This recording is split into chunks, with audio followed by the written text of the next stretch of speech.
So, ayun. Ito nga pala yung library system na ginawa ko using JavaX Lite with Microsoft Access.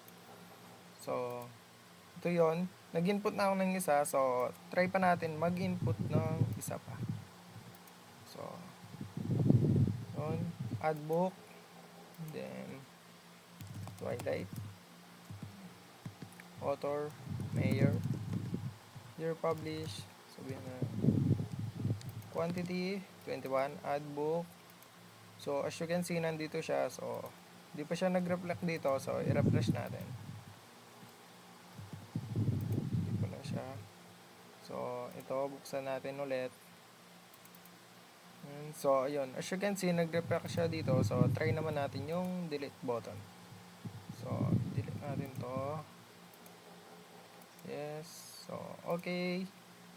Then, buksan natin ulit yung access. So, as you can see, gumagana lahat siya. So, yun lang para sa aking library system.